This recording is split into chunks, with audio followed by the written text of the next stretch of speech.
high-profile Democrats, Andrew Gillum in Florida, Beto O'Rourke in Texas, both lost their bids. And Stacey Abrams in Georgia is behind at the moment, but refusing to concede. Some key races in the Senate still too close to call. Razor-thin margins in Florida, Montana, and Arizona. In Mississippi, a special election is headed to a runoff. So we have it all covered for you. These numbers change by the minute. So let's begin with CNN's Phil Mattingly. He has the latest results for us. Where is it now, Phil? Hey, Allison, I want to really focus in on the three races that are still outstanding in the United States Senate. You look at right now, the margin, if things hold, 55 Republicans, 45 Democrats, but things are not final. Let's start with Montana. Incumbent Democrat Jon Tester right now trailing by about 4,000 votes to Republican Matt Rosendale, 84% reporting. Key question, what's still outstanding? Does Jon Tester have a pathway? Well, there's 4 blue counties that are still outstanding with vote. There's not a ton of vote in those counties. Jon Tester, I'm told, still does have a pathway, but it's not a very large one right now. So Democrats right now sweating that race a little bit. Move down south to Arizona. This was another potential pickup opportunity. Jeff Flake, the retiring Republican senator. Right now, Martha McSally, the member of the House, is up by about 12,000 votes with 74% reporting. Let's see what's outstanding. See if Kyrsten Sinema, the Democrat, has an opportunity to come back here. Well, there's one outstanding county. Martha McSally is leading that county by 17 points. Again, nothing has been called yet, so there's still opportunities here, but the opportunities look, at least at this point, to be somewhat limited. And we want to move over to another race because people have been talking about this race all night. Governor Rick Scott running for Senate as a Republican against incumbent Bill Nelson. 99% reporting. Rick Scott is up by 38,000 votes. A lot of people have said, why don't you call this race? A lot of people think you should. Here's why. Right now, 0.4% separates these two challengers.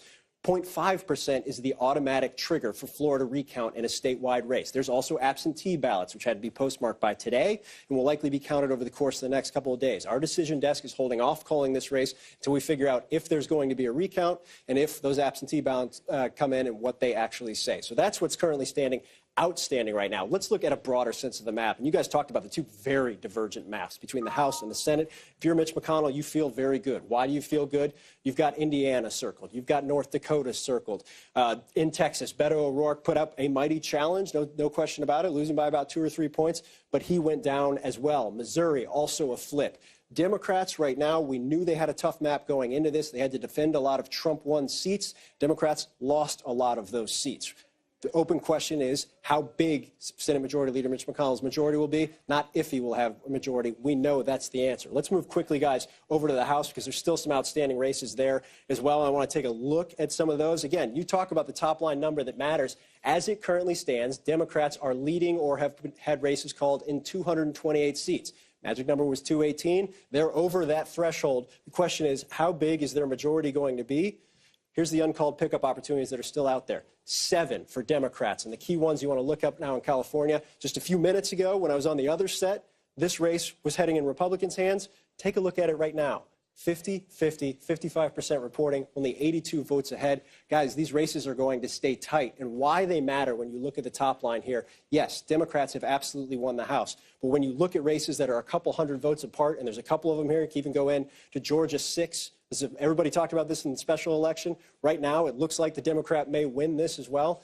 Margins matter when you have a House majority. Yes, likely to be Speaker Nancy Pelosi. How many votes will she have to work with? That's what we're going to be figuring out over the next couple of hours, guys. All right, Phil Mattingly for us at the Magic Wall. Phil, great to have you here. You've been up all night, still counting votes one by one if you have to, and in some cases... I mean, really, some of them are that close, as he was just saying. 82. Every vote counts, as we've learned. And Phil's on each and every one of them. All right, let's talk about all this. Joining us, David Gregory, Jeff Zeleny, Alice Stewart, Nina Turner. David Gregory, I want to start with you, because in terms of what has changed on planet Earth, and specifically in Washington this morning, Democrats are taking control of the House. That is a giant deal. That is a different world for the president to live in. No question. You know, 2016, the reverberations felt. Democrats felt decimated. They won the popular vote in the presidency, lost the Electoral College, lost the presidency, lost all control of Washington. So the Democratic Party struck back and struck back big. I mean, they not only won the House. We're counting to see what that vote total is. But they showed strength across the board, right? They exploited where the president's unpopular with suburban voters, college-educated voters, where he's weak, rather, among women. They picked up a seat in central Oklahoma. They picked up a seat in South Carolina. They picked up a seat, Culberson, outside of Dallas, showing all of the strength that we've seen in demographic changes, mobilization, energy.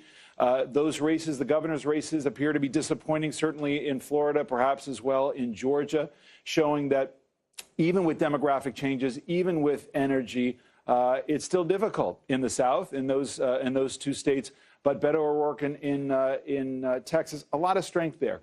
But we also saw two things: polarization and the resiliency of Trump as a campaigner, as a political force, somebody who can consolidate that support, particularly in rural parts of the country. So there's a lot there. Not the blue wave a lot of people thought was coming, but certainly a big night. So blue wave in the House, red wave in the Senate, if you want to call that. The president can feel good. Basically, there are a lot of different factions that can be celebrating tonight and see it as a victory for themselves. So explain that paradox. Well, I think the fact that, this was always two separate elections. I mean, the Republicans had the blessing of geography going into this because all of these Senate races were in red states. But look where the president went. He largely won all of those Senate seats. The question we don't know is, did his rhetoric at the end of the day, did his harsh tone on immigration hurt the House? We'll be looking at that for a long time to come. One thing I noticed overnight, so interesting, as the president goes forward, what does he do? Sarah Sanders, the White House press secretary, she told reporters shortly before midnight the president had no plans to call Speaker Pelosi. Not yet Speaker Pelosi. And then, well, former Speaker Pelosi. Speakers always call themselves speakers even after they leave. The president called Nancy Pelosi just a couple hours later. The reality is President Trump knows he's waking up to a new era in Washington. How much will he work with them? I think more than we might think at this point. So that is certainly something to keep an eye on. But the president, for all the thought of how he was going to hurt all these Senate Republicans, that did not happen. He was helpful at the end of the day by him making this race all about him, which it was. It helped save Senate Republicans, no question. In those states, for sure. And this White House political team deserves credit for picking the right spots to go. As does the president. To campaign for those senators in those places. The House, a different story. Nina, I want to go to you, because I think it's easy to tell what the Republicans' mood is this morning to an extent. They lost the House. I think they knew they were going to do that. Sure. But perhaps they picked up a few more Senate seats than they thought. How did Democrats, deep down inside, really feel this morning? I mean, mixed, John. I mean, for me, this has been heavy, especially because, and I was talking to David a little bit about that, especially because of Florida and Georgia. And there's something extra special about Florida and Georgia. It was the weight of history, too. These were not just ordinary races. It wasn't just Stacey Abrams and Andrew Gillum were trying to jump mountains. I call them mountain jumpers. Some people have smooth surfaces. They had to try to overcome mountains. So in that regard, for a lot of Democrats, that is very heavy because people poured their heart, soul into those two races. But in terms of them taking back the House of Representatives and being able to be a check and balance on this president, the Democrats were, in fact, successful. They won 6 more gubernatorial, races trying to make up for lost ground because, since 2010, Democrats have lost 1,100 seats, and that's including state legislatures and also governor's mansions.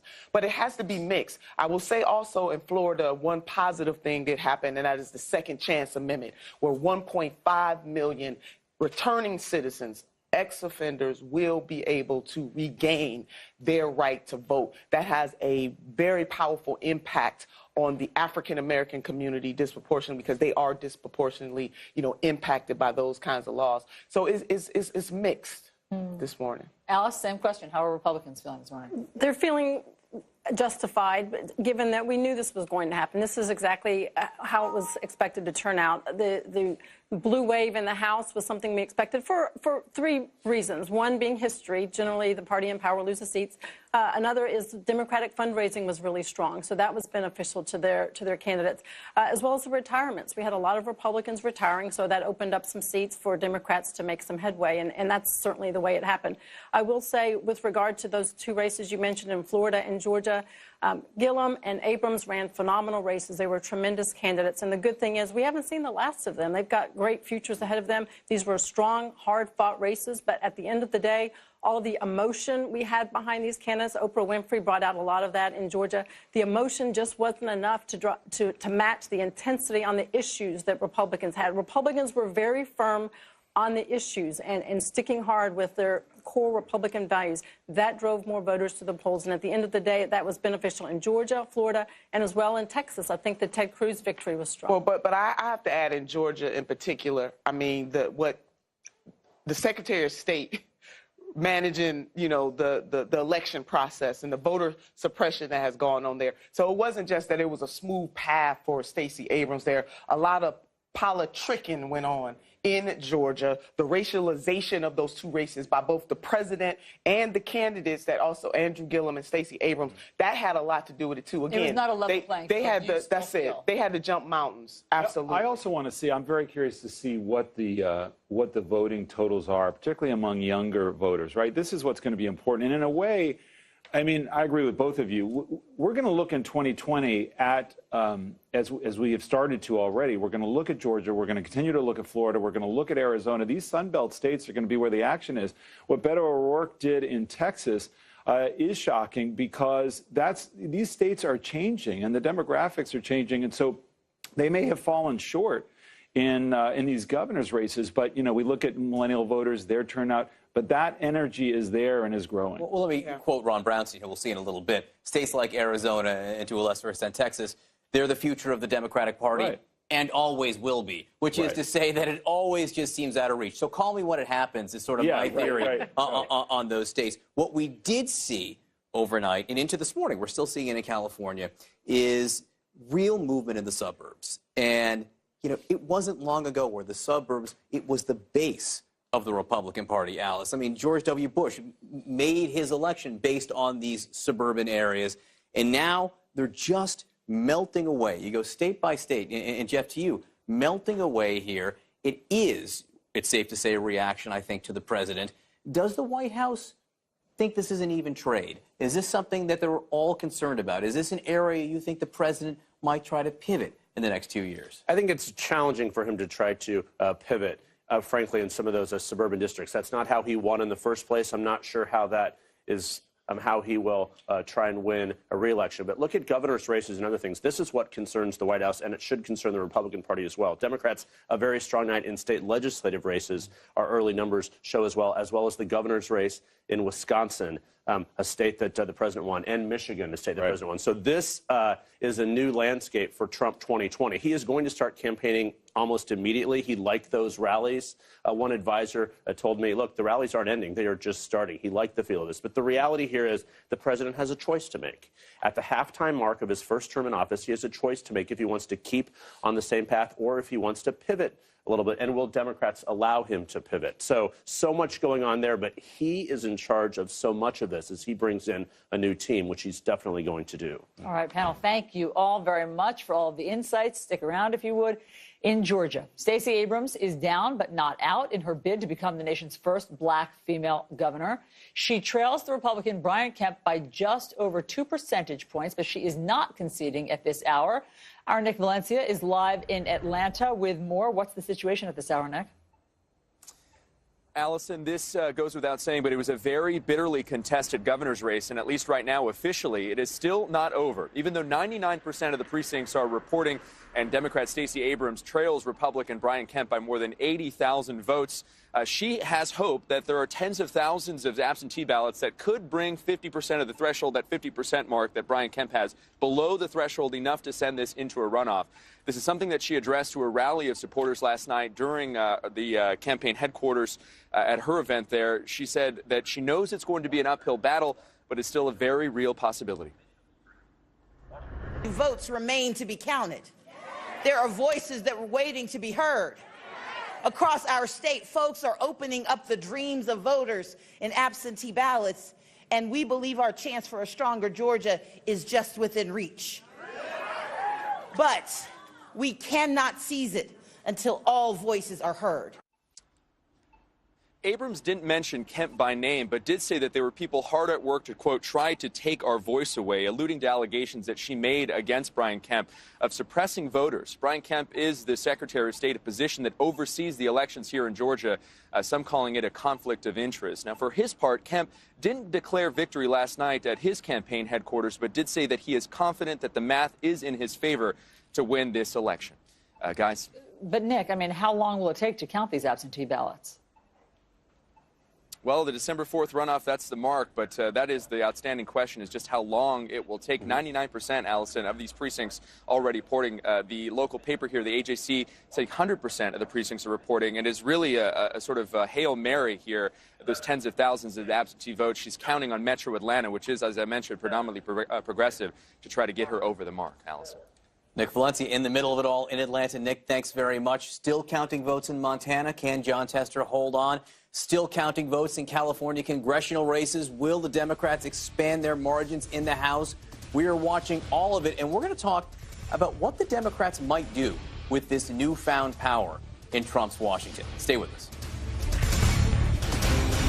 Refuses to concede at this hour. She's hoping that absentee ballots will help close the gap and then force a runoff with Brian Kemp. CNN's Phil Mattingly has been crunching all of these numbers. He's here with the latest results. What's it looking like now, Phil? Well, Allison, we've been talking about the divergent maps between the House and the Senate, and Democrats really looked at governor's races as the place where they could put their stamp on this night. And these, you noted, mixed results. But I want to focus on the things Democrats are most hurt about this morning when you talk about the races they watched. And first, start with Florida. Andrew Gillum was considered a top-tier candidate. The Democratic Party was behind him, thought of him as the future for the party. He ended up losing. Ron DeSantis, 49.7% to 49%. He conceded. That's obviously, as we talked about, beyond the 0.5% recall trigger. That race is now over. You talked about Stacey Abrams, another really big, lot of momentum behind them in the Democratic Party. Right now, that race is still uncalled because, as Nick laid out earlier, she has not conceded that race. So those are two difficult losses for Democrats. Here's another one.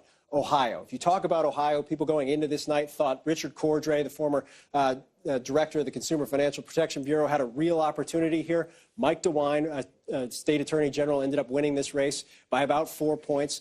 Here's why that's problematic. And you talk about what this means for the future. You're losing places like Florida, like Ohio, in governor's races statewide. That has 2020 implications, but more importantly, that has redistricting implications. When the new census comes out and they draft new congressional maps, those governors have veto power over this. This is why Democrats feel like they have a good night. Let's look at the actual seats that have flipped. And you're looking right now at 7 total if held. And where are those seats, guys? Because I think this is crucial. You're talking about Michigan. You're talking about Wisconsin. Scott Walker, Wisconsin, ended up losing, a longtime Democratic target. You're talking about Nevada as well. Why are those all important? You're talking about a little bit of a Midwest rejection of President Trump. Those are states that he won, and another crucial 2020 state. So mixed results. Democrats happy, certainly in the Midwest, but not happy about what happened in Florida, Georgia, and Ohio, guys. All right, Phil, thank you very much. Back with us, we have David Gregory, Jeff Zeleny, Nina Turner, and Alice Stewart. Okay, so in terms of those governor's races, let's just focus in on Florida for a second because that one was so high profile. So, David Gregory, with Andrew Gillum, is there anything to glean, any wisdom to glean from this? Progressives are not the flavor of the day, or are we looking too specifically? Yeah, no, I think there's a lot that's positive there. I mean, I think Democrats are deeply disappointed because there was a lot of energy, there was a lot of enthusiasm. You know, we can talk about the star power. That's a piece, but he was the real star power. You know, a young, black, progressive, who you know, I think what Democrats are looking for is who will lead us, not just the resistance, but who really will lead us and give us something to vote for. Give us someone to vote for, to create something of a movement. And I think Gillum represented that, and not just because he was young and fresh, because he had something to say that was meaningful, and he was doing it in a state that would be tough. It would be really tough to win. And to John's point earlier, you know, these Sun Belt states are the Democratic future. But I think I think they will become their president at some point. These are such battleground states, but they just, you know, weren't able to do it. So it shows you that demographics matter, but so does the polarization. And the president's strengths, the Republican strength in rural parts of that state and other states is still very meaningful, makes it very difficult. You know, it's interesting. I think if you had asked Democrats going into yesterday what the big governor's races they wanted would be, the top 3 would be Florida, Georgia, and Ohio, and they were 0 for 3 there. But Jeff, they now control Pennsylvania, Wisconsin, and Michigan. They already had Pennsylvania there. But those 3 states, you will remember, if Hillary Clinton had won, she'd be president today. No question. So that is going to be something that it was going to be a challenge for this president going forward. If he is going to be, to win a re-election, and we're going to move on to that much sooner than we probably should, but that's the reality here. Oh, but that happened about 6 hours ago. Exactly, in the president's mind as well. Yeah. And so that is something that is going to be an issue as we go forward here, particularly, as we said before, with redistricting. Going forward for the next decade, this is the critical year for governors, I think. But I think, back to Florida for 1 second, the president also plays a role here, and I think you have to absolutely give him credit for campaigning for DeSantis. But DeSantis was a mini Trump during the primary. Right. He moderated during the general election, and he ended up winning at the end of the day here. But I think the White House, how they work with people of all sides, including these Democratic governors, is something I'm keeping an eye on. Again, it's the president's choice here. Is he going to remake himself a bit or keep going on? We don't know. But you do look at those Democrats winning in Michigan, Wisconsin, Right. Pennsylvania, the upper Midwest. This is, where Democrats need to make changes. But Nina, in the places where it has been a struggle for them, with Beto Yes. O'Rourke, with Andrew Gillum, with Stacey Abrams, who's still struggling right now, these were the big high-profile stars. So are there lessons to be learned here? I mean, they softened the soil. I mean, Alice had brought that up in her first comments, and I do agree with her on that, even though I am not happy with the results. But they softened the soil. I mean, it wasn't a blowout. Andrew Gillum was the future of the Democratic Party, and he still is the future of the Democratic Party. He showed very clearly he ran as a true progressive, not a half-measure progressive. But why don't and you he then came take the within- lesson, then progressives aren't where he lost? So that's not the direction. But again, it's a difference between having a smooth surface, a rocky surface, hills, and mountains. Let us not forget the import of history in this country, that less than 5 African-American men have been elected as governor in this country, and no African-American woman has ever been elected. That history and that energy and momentum that both Abrams and Gillum had, that means something. Yes, they did not win, but they didn't get blown out either, even with the fact that they had to jump mountains, even with the racialized nature of it brought on by the president and the 2 candidates that they had to run against, making this about race in one of the most negative, despicable ways ever. All of that plays into this. So they have a lot to be proud of. And this is bigger than the Democratic Party. This is really about the future of America, that whether or not we are, as a country, fully ready to be represented in executive office by people who are black and brown. That's really what's on the line in this country. Alice Stewart, if we can, I want to pull it back to the House a little bit now and talk about what we're going to see over the next few weeks and few months. Because the Democrats are coming into power here, and they have a choice to make, and the president has a choice to make. Should I hold my breath that they'll both decide miraculously to work together, or where do you think it's going? You hold your breath and you'll be the boy in blue over there because you'll continue to hold your breath. A lot of it depends on who blinks first. Will the Democrats in the House be about legislation, or will they be about investigation? You can be about both. It could. Simultaneously, as Paul Ryan says, we can walk and chew gum at the same time. I hope they will have a kumbaya moment and actually get things done. We did see when the president met with Chuck and Nancy that they had the summit and they had some type of agreement with regard to DACA and immigration, but it didn't move forward. I think what we need to do is agree, okay, if we're going to get things done, we have to work together. We can't just have meetings and have talk and no action. We have to follow through and have bipartisanship. I'd like to think that's what we're Do going they want it, though? I mean, ultimately, do they want it? Because if you want to continue to resist the president, do you want to investigate? Do you want to use the subpoena power? You heard Nancy Pelosi being cautious about impeachment, which I think is a good idea. I don't know. The president's always going to spoil for a fight. He had an immigration deal. He had money from Democrats to build the wall. Right. And he said no because he wanted to take a more hardline position. If you're the Democrats, I'd want this immigration issue off the table. I think a lot of Republicans want it off the table, too. I'm not holding my breath on that. But I always think there's an opportunity because they both have reasons to want this issue off the table before 2020. The question is, do Democrats want DACA more, or does the president want the wall more? So it's whether they come together and decide who wants what. Who's going to run the Democratic Party in the House of Representatives, Jeff? At this point, you have to give an edge to Nancy Pelosi, the former speaker and potentially current speaker or future speaker. There's no one who holds sway over as much of the House Democrats as she does. She raised money. She's largely responsible for this. She's also responsible for some of the Democrats losing out there. But until there's a center of gravity around someone else, either from the California delegation or the CBC, if she loses support from there, she's in trouble. But as of now, you have to say, I think that she is the most likely next speaker. She's been there before. She knows how this works. She can count votes. I mean, she's really one of the few people left in Washington who can count votes. Without a doubt. It's not a rush to a new tomorrow, No. in either the Senate or the House, but 100 women in the House in the next Congress, which has never happened before. It depends if there's a center Very of gravity notable. around anyone. All right, panel, thank you very much. So the candidates, they were not the only thing on the ballot. Initiatives on marijuana, redistricting, even voting rights for felons. A CNN reality check next. No paper cut. Glow to the For marijuana. And there were big decisions overnight on that front. John Havlon here with a reality check on all the ballot issues. That's the only one you care about, isn't it? I feel like it's the only one you hear about. Every 2 years, marijuana is on the ballot again. And the wisdom of the people overrides their state legislatures again and again. I'm not taking a position. I'm just saying it's there. Well, it's an interesting result we had this year. So, yeah, marijuana legalization, but also felon voting rights, redistricting reform. Those are just some of the ballot initiatives that passed last night in election 2018. And if you look at the whole spectrum of 158 statewide ballots, you get the sense that America's far more interesting and evolving than the old red state, blue state stereotype would suggest. So let's start here. The swing state of Michigan just legalized recreational marijuana, while conservative Utah and Missouri voted to allow medical marijuana. But while those states are singing Peter Tosh's Legalize It, Allie, that was for you. Voters in North Dakota echoed Merle Haggard in Okie from Muskogee. They don't smoke marijuana in Dakota. They just turned down a legalization measure by almost 20 points. Now, if you're concerned about the polarization of American politics, voters in Michigan, Colorado, and Missouri approved nonpartisan independent redistricting commissions, which will effectively end the rigged system of redistricting and lead to more competitive general elections for Congress and more representative results. Now, the fight for voting rights was a big theme this year, and voters in Florida decided to restore voting rights to felons who've served their time going forward. Nevada backed automatic voter registration. Maryland approved same-day voter registration.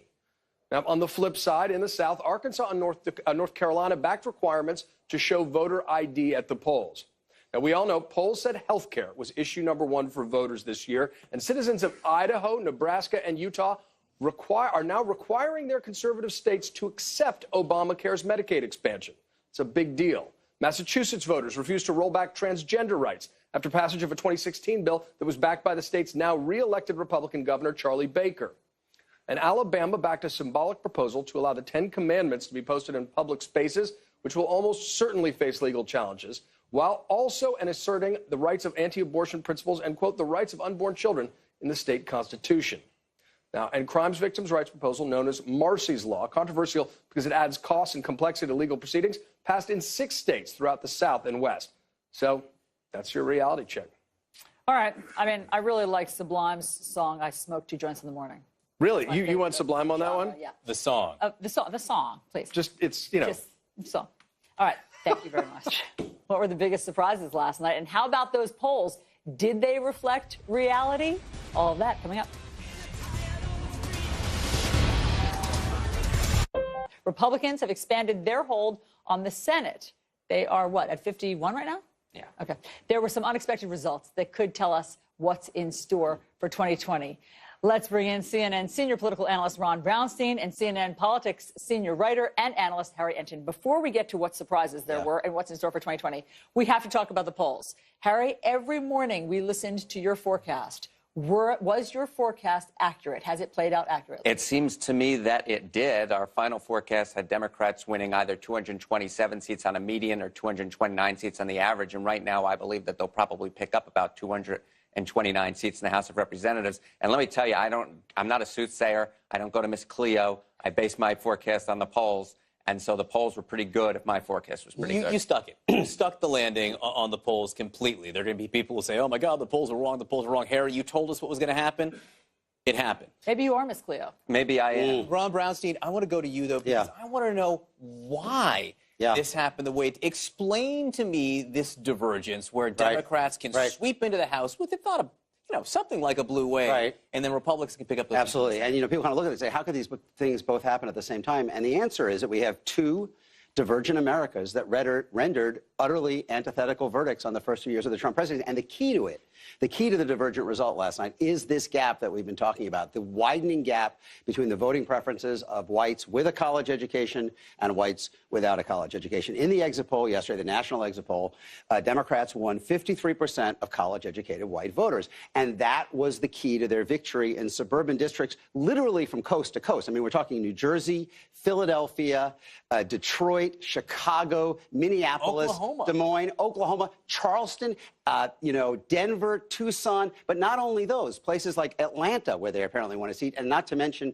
Houston and Dallas. The entire urban, kind of the diverse urban metros moved significantly against the Republicans last night. On the other hand, if you look at the exit poll, the national exit poll, Republicans won 61% again of whites without a college education. They also ran even higher than that among evangelical whites, and they ran very well among rural whites. And so when you look at the Senate map, particularly, those interior states of Missouri, North Dakota, Indiana, that's where those voters are. So you now have, I think, these two Americas that have utterly different verdicts on what Donald Trump means for the country, utterly different verdicts about where they want to see the country going, how they feel about the big demographic, cultural, and economic changes that we're living through.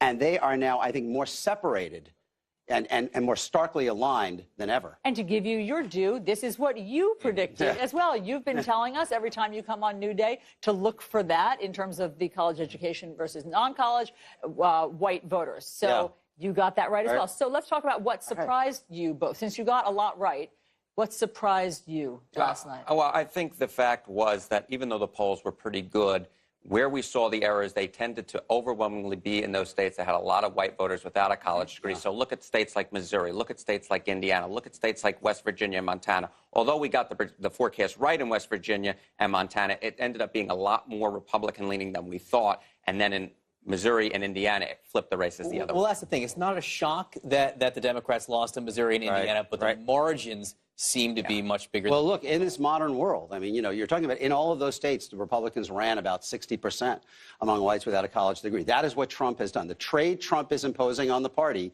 we see it very clearly. Strong with rural, white, blue-collar, and evangelical whites, but the cost in the suburbs became much more real yesterday than it has been before. Is there a 2020 implication in that last statement you made? Yeah, so it's kind of interesting for 2020. First of all, the three states that made Trump president, the three that he dislodged from the blue wall that I coined in 2009 were Michigan, Wisconsin, and Pennsylvania. Democrats yesterday won the governor and a Senate race in each of them. And though they didn't blow off the doors among these working-class whites, they got back into the 40s, which is really all they have to do to win them. And on the other hand, I would kind of offer a slightly dissenting view. The Sun Belt path, while not fully realized, and you see the obstacles, was also open. I mean, Democrats got to 48 or 49% at least in Georgia, Texas, and Arizona. They probably, Harry, when was the last Democrat who got to 48% in any of those states? I'm betting was Janet Napolitano in 2006. And just to underscore the point, Allison, Beto O'Rourke got more votes yesterday than Hillary Clinton did in the 2016 presidential race, which is really a pretty remarkable statement in an off year. So, I mean, they're still uphill, but I don't think you can look at the results in those states and say Republicans can entirely put them in the bank. So clearly the first option is the Rust Belt, where Democrats have shown they kind of crawled off the mat. But I think there's a Sun Belt path that is at least open to discussion with the right nominee. Always going to be out there. It is the mirage. It is the future and always will be. It's the mirage. As Ron Brownstein says. Harry Enten and Ron Brownstein, thank you both very much. And you nailed it. Don't sell yourself short. I try not to, but it's my Jewish way, my Jewish mother. I'm just always trying to please. All right. Excellent. Thank you guys very, very much. Most of the late night comics, they were live for the midterm elections. Their take on the big vote. That's next. We've even got a Steffi graph, and I'm warning you. When my hot water heater failed, she was pregnant, in-laws were coming, a little bit of water, it rocked our world. I had no idea the amount of damage that water could do. We called USAA. And late to do live shows last night. Here are your late night laughs. The Democrats have taken control of half of one of the three branches of government. All the GOP has is the other half of Congress, the Supreme Court, and a president who does whatever he wants. So far, tonight's feeling is, yes. All yes. And no matter what the outcome, whether you're Republican or Democrat, I think we can all agree that the big loser this year is all of our Thanksgiving dinners. Thanksgiving issues ruined. The results just wouldn't come in. Right, the whole day. Like for the last few hours, it's just been too close to call, too early to call. It's like we texted America, "You up?" And then all we could see is that little typing bubble.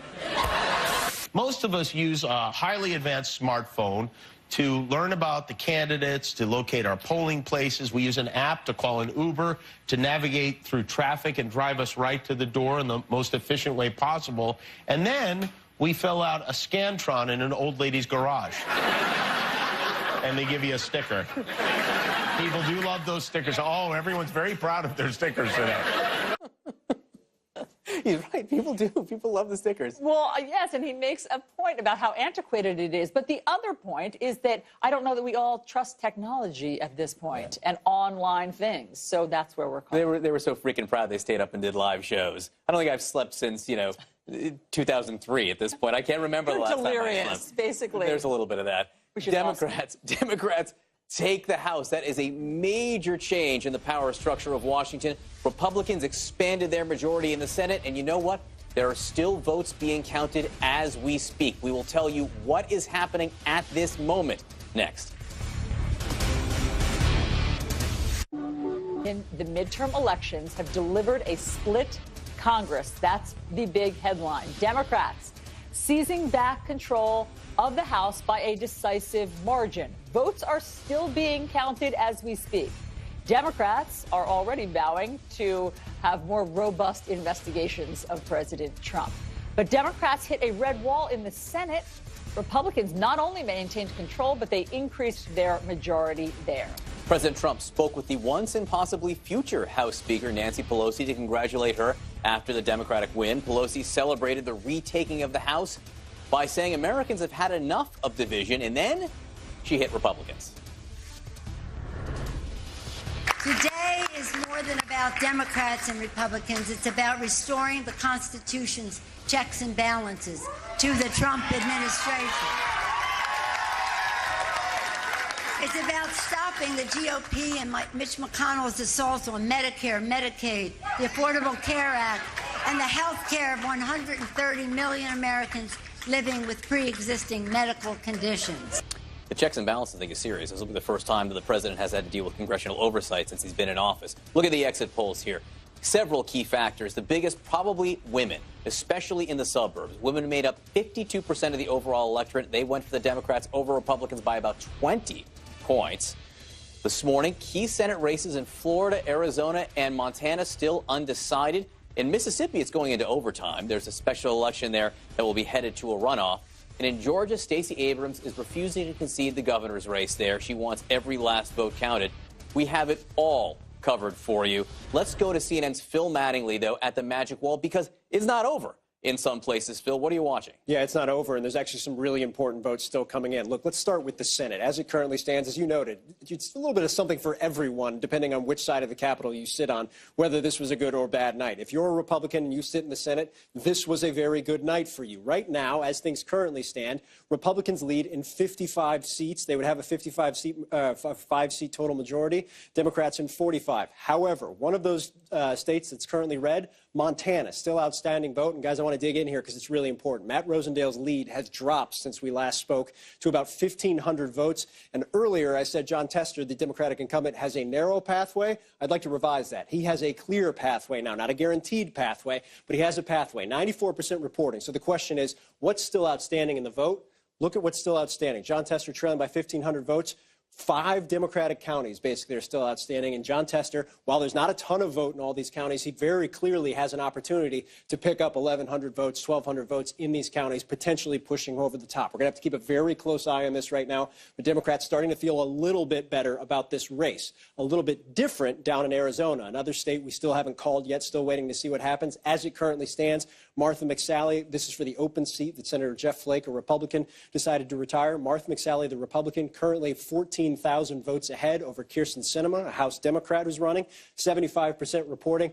basically, this is looking like it's about baked. It's still outstanding. There's still going to be absentees counted as well, guys. Obviously, a very close race right now, but most of the counties have come in. Right now, Maricopa, one of the interesting elements here, Kyrsten Sinema actually won Maricopa County, or is right on the verge of it with 99% reporting, and is still trailing. That's a bad sign for Democrats, but we will have to wait and see on that one as well. Let's go to the other uncalled race at this moment. It's Florida, and you want to explain why this is uncalled. As it currently stands, Rick Scott up by about 34,000 votes, but the most important number here is 0.4%. That's how much the margin is right now. In Florida, the law is an automatic recount is triggered if it's less than 0.5%.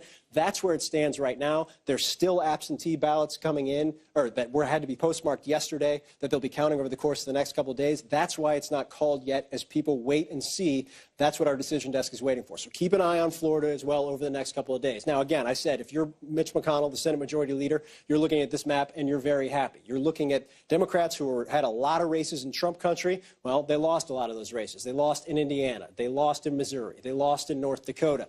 Beto O'Rourke, the challenger to Ted Cruz, had a ton of Democratic enthusiasm and a ton of Democratic money. He made it very close, but he also lost here down in Texas. So Democrats looking at a larger majority for Republicans in the Senate. You want to take a look real quick over at the House where things stand?